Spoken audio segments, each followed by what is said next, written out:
Tiertex. If you're now looking confused at me, know the mere invocation of that name has caused an involuntary shudder among a very decent proportion of the audience. While their butlers go get the smelling salts, let me bring the rest of you up to speed.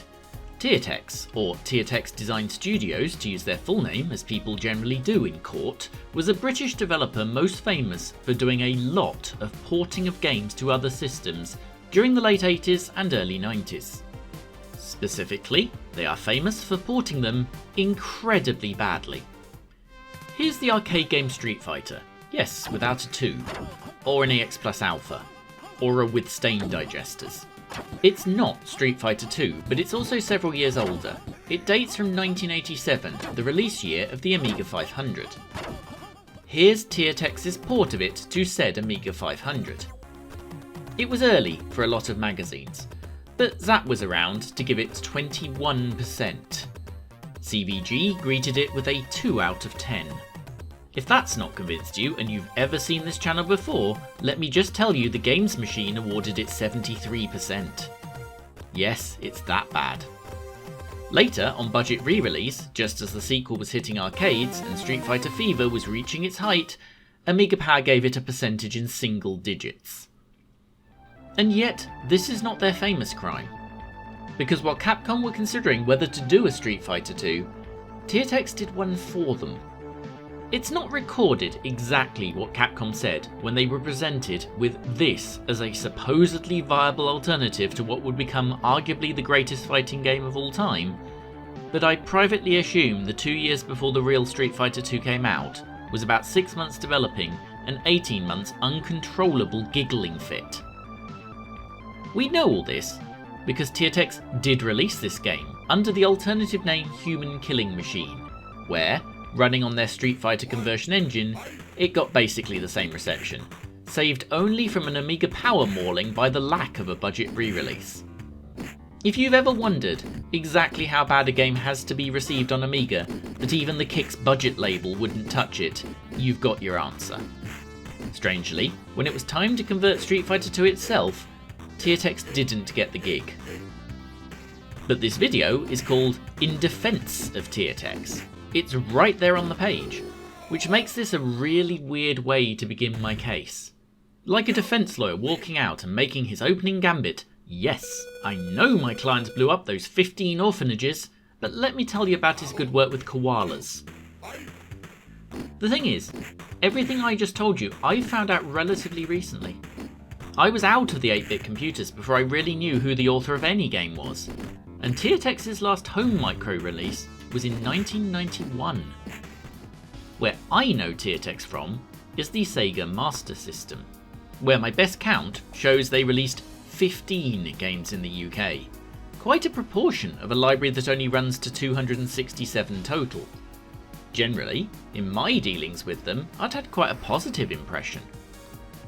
I now own every single one of those games, so what we're going to do is pop all 15 plus their one unreleased game and their one Brazilian exclusive release into this real actual Sega Master System 1, rate all of them out of yes, and see if Tiertex's entire output can beat the average. And you know this is a real Master System, after all, it's verified. Strap on folks, this is going to be fast. First impressions only, no completing games or second chances. And so, in release order, here we go. Indiana Jones and the Last Crusade, the action game. I know this one. If you're a long-term channel viewer, you know this one. A couple of years back, there was a Yestazine cover feature on US Gold entering the Master System market. All 4 of their initial launch games were converted by Tiertex. The NES version of this came up when the other NES attempt to make this film a game was a gaming hell last year, and somehow managed to be even worse than this. Which is giving away where the first point is going, I admit. I do not like this game. To be fair, I don't like this on any format. The NES version isn't better. It's a game I want to play for marginally less time than it takes to say its immensely clunky name. We probably do have Tiertex to blame for the base design too. It's their game on 8 of the 9 formats it was released on, the sole exception being that later Nintendo version. So with a no firmly established, let me count the ways. The traversal is awful. It's almost impossible not to take damage immediately starting the game. The fighting is awful. Indy has a punch whose strength is the exact opposite of that at a college party. It's unresponsive. It's slow. Which is the point, really. It's not an Indiana Jones game, unless you're assuming you're controlling Harrison Ford as he is now. It's like a budget Rick Dangerous. The controls are slow and clunky. The enemies are stronger than you and smarter. They get guns, but at least as Indy you have your whip, right? Wrong. The game rations the whip. You pick up ammo for it. Ammo. For a whip. Which means that you spend most of your time trying to bring a hat to a gunfight, and you can't even throw the hat. Then it makes an already difficult game even more difficult. Here's the Spectrum version. Do you spot the difference immediately? The Spectrum game doesn't have a timer. For some reason, this was added to the Sega version, despite, as far as I can tell, there being no real difference in the level design or gameplay. In fact, I used a guide for the Spectrum version to find myself quite a long way through level 1 of this. If the map continues to hold, then there are bonuses that become entirely impossible to grab in the Sega version, because you could never reach them and get back. If anything, I got further this time than I ever have before, but I still lost my last 2 lives to a timeout and to whatever the hell this is. No. PaperBoy. Now this is going to be different, the first of many arcade conversions we're going to see, and a game where Tiertex are going to have had essentially no input into the actual design of the thing. If you don't know PaperBoy, it's simple. Ride down the street, throw newspapers to, at minimum, the houses that subscribe to you, reach the end of the road. At the end of each day, anyone you missed cancels their subscription. You lose if you run out of lives or customers. In the arcades, PaperBoy was one of those machines that came with a novelty controller, and the prevailing retro opinion does seem to be that the game only got any attention because of it. The Master System version does not have that benefit, unless you want to drop £100 on one of these, the only controller in history whose name is also its instruction manual. So the standard issue 8-bit do-pad I always use with my Segas it is then. PaperBoy is a simple game. If you're good, you'll be going down the same street 5 times delivering papers with increasing numbers of obstacles every time. It's easy to recognise the houses that are customers, because any that aren't are painted a deep, menacing black colour. In fact, if they cancel the sub, either because you missed them, or more likely in my case chucked a paper through their living room window, then they will be so annoyed with you, they will paint their house black overnight just to spite you. Personally, I just cancel the direct debit. The entire arcade game appears to be here, even down to it still talking about the handlebars and the confusing arcade edition of a stunt course at the end of the street, where it's apparently worth building an entire grandstand to watch a PaperBoy arrive from. A PaperBoy who by this point probably has about 4 subscribers and several invoices for living room windows. I tend to agree that PaperBoy isn't a great game. It's basically one repeating level, and even though it throws in extra hazards, they tend to be extra instances of ones you've already seen, rather than new ones. It's an unashamed arcade machine, and given this port was controlled by Atari themselves under their Tengen subsidiary, it's got no thrills.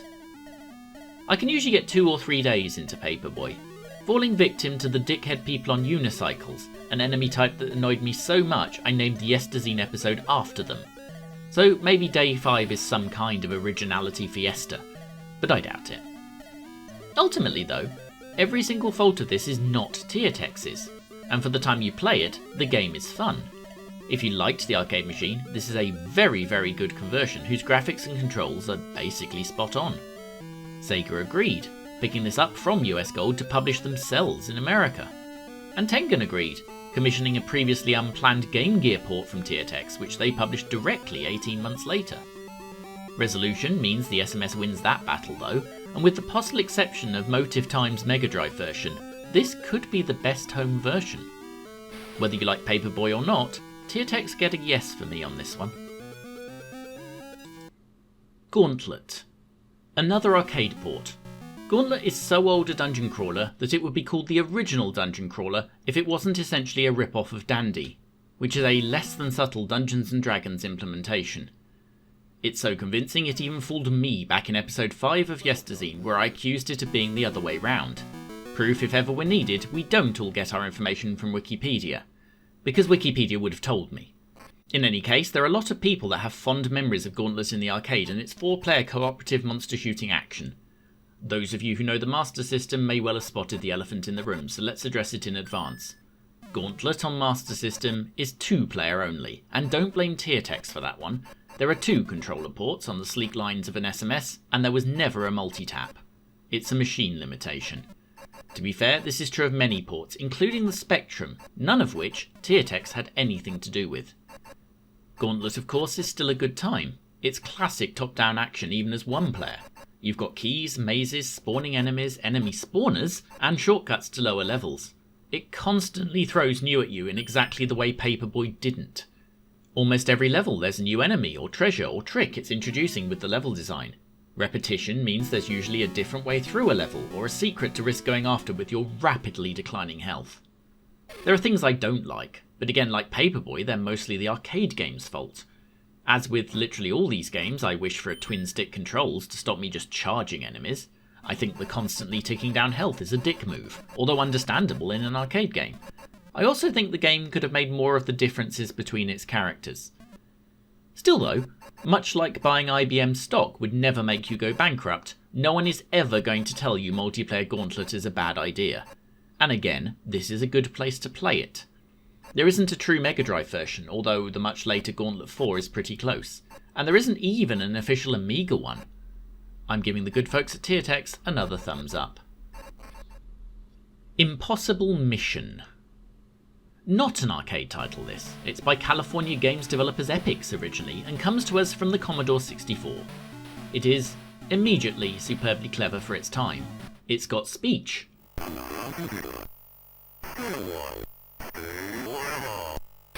Of a sort.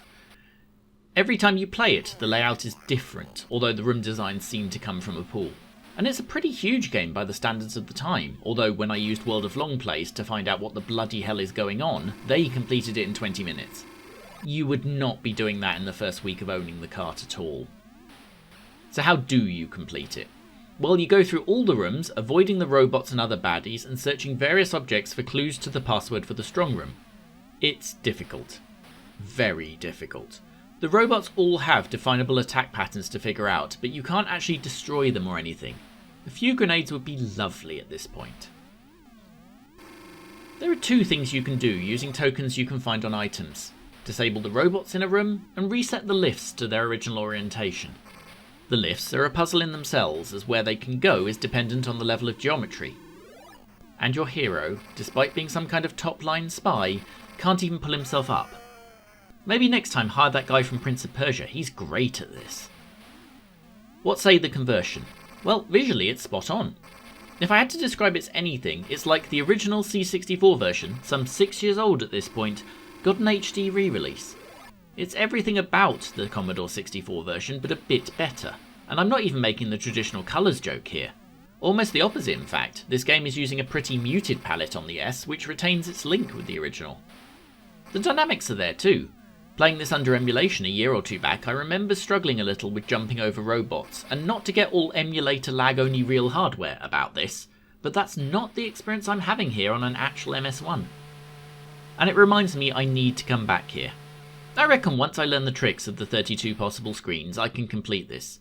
There's no 16-bit version of this game from the original run, so the Master System is the most capable machine, and so the only reason to go elsewhere would be if Tiertex had buggered up the conversion.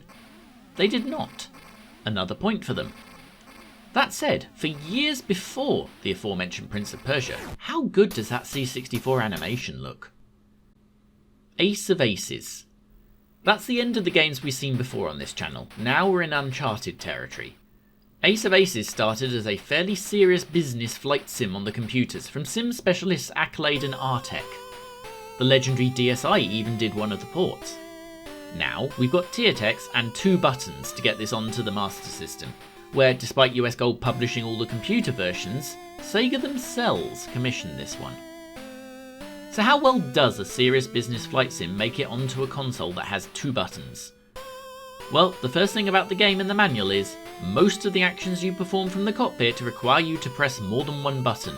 Be certain you understand them completely before leaving the ground. And they're not kidding. Use button 2 in a direction to move between screens, on which you press button 1 in a direction to do a thing. And the D-pad without a direction to, fly the damn plane. It's ambitious this, but the manual is right. If you read the controls first, it does make some sort of sense. I see why this is all on 8 million keys in the original Artec releases. In practice though, it does work pretty well, although you take a while to notice it because you're staring at the screen thinking, is that cloud or is that ground? The easy way to check, of course, is diving. Loud alarms tell us it's the ground, well known for being grey and other grey. Weird decision. It takes several minutes in the nearest thing this game has to an arcade mode to find another plane, and it's a weirdly uninvolved dogfight that largely involves a tiny sprite sitting there and getting pummeled. Then an explosion of so little showbiz and significance that it'll look poor in the kind of shooter where you're destroying 5 things a second rather than a minute. We look around the plane and changing screens takes an age, and the interface on them, while understandable, also takes time to deal with. Maybe the game should pause when you're off cockpit at least. It's basically unusable in real time. As it proves, when the next one, 5 minutes later, who I don't even see, manages to take the wing off before I can get to the fire extinguisher. I don't know how much of this I can blame on Tiertex, but they've certainly made no effort to improve things, and very little in order to cope with the capabilities of the target machine. Plus, G-Lock proves the SMS can do a skyscape so much nicer. Whether this is a good game on other formats or not, this feels like the kind of thing that got them their reputation. Low effort and uninteresting. A no. Heroes of the Lance. This is interesting. Heroes of the Lance is a Dungeons and Dragons game, but it is not an RPG. It doesn't do talking, it doesn't really do experience points, and neither is it as open world as you would probably expect. Also, it holds its ambitions in. It's an adaptation of just 8 chapters in one novel, Dragons of the Autumn Twilight. Tiertex also have an advantage. This was the last of 12 formats it arrived on. It is never a good sign when the manual has a heading marked Summary of Controls including Diagrams, although when you dig down said controls are laughably simple. I like this idea though. There's a lot of good story, characters and world in D&D. Why not turn it into the action-adventure this claims to be? There's a huge opportunity here to create a lovely, believable world, and the SMS is absolutely up to the task. The demo is your first worry. Bear in mind the words action-adventure again, then watch this. The thing they expect you to see in a store and immediately want to buy this over, say, Rastan. It's not super compelling, is it? No story, no dialogue, no action, no adventure, just trudging slowly backwards and forwards. This is also the game. I don't know how this is based on any D&D novel or questline because there is literally no story. It makes you sit through introducing all 8 of your playable characters before you start the game, even though all but 3 play identically. But as for any actual story, scene setting, or even an in-game indication of where the bloody hell you are, no. The intro was accurate. You trudge around encountering enemies who have absolutely no life to them in a dull, featureless castle. If you can figure out casting spells with the few characters who can use them, they're still uninteresting. I managed to cast Charm, which doesn't, for instance, make the character follow and help me as you'd expect, but just freezes them in place for about 5 seconds.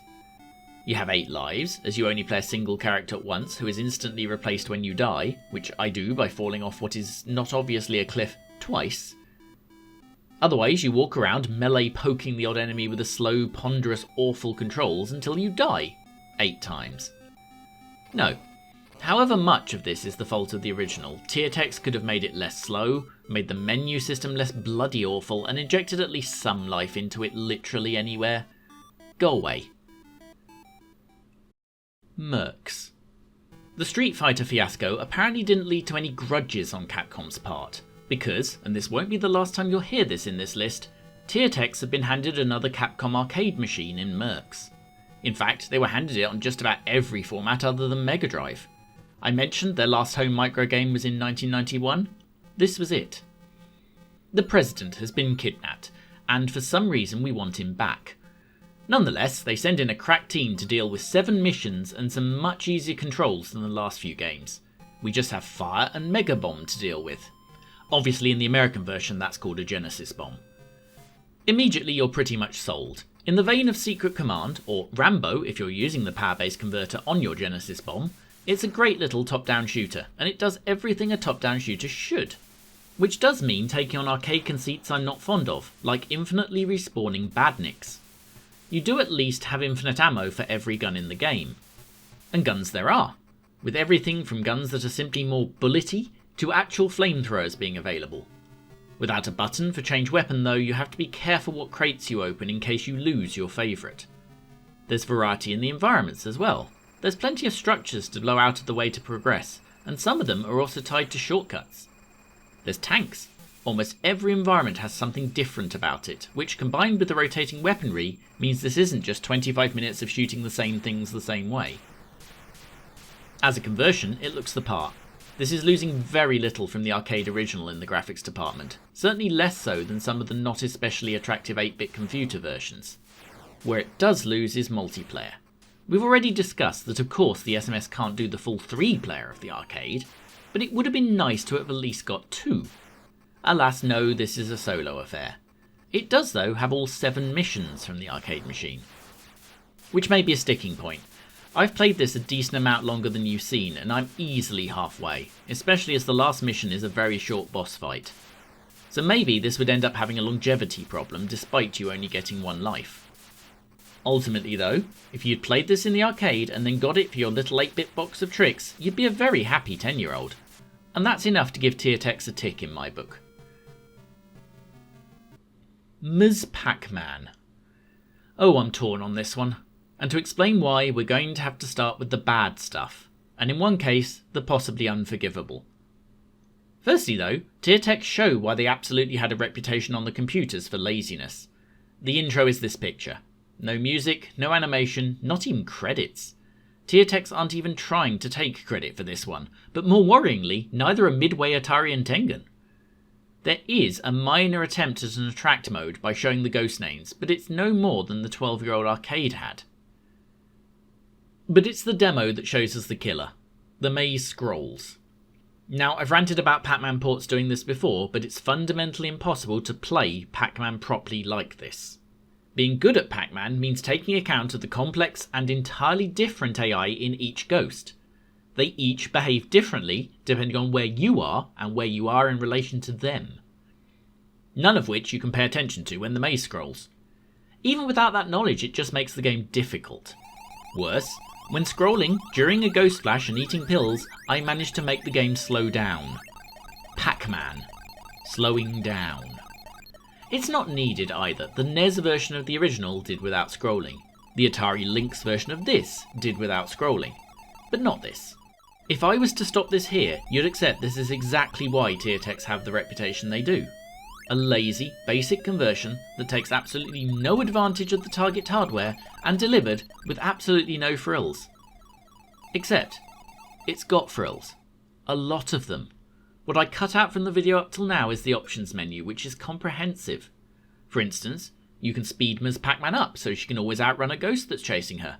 You can even set this to be activated on a button or be on all the time. If that's not enough, there's 3 difficulty modes. Having played a bit of this, I've not quite worked out what the hell actually changes, but I certainly did worse or better depending on what I selected.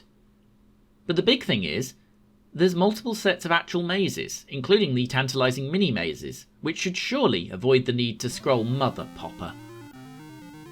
The design of these is interesting enough, but fundamentally the scrolling ruins them. It's not much less than the real levels, and with it still using the traditional 4 ghosts, it's actually harder to play because they're on you immediately. The most interesting maze set is the one the game calls Strange, and to be fair, this does some interesting things with the formula. Some of the mazes send you on long runs you have to judge your ability to get into without the ghosts finding the other end, and you can use them to send the enemies on quite the merry-go-round.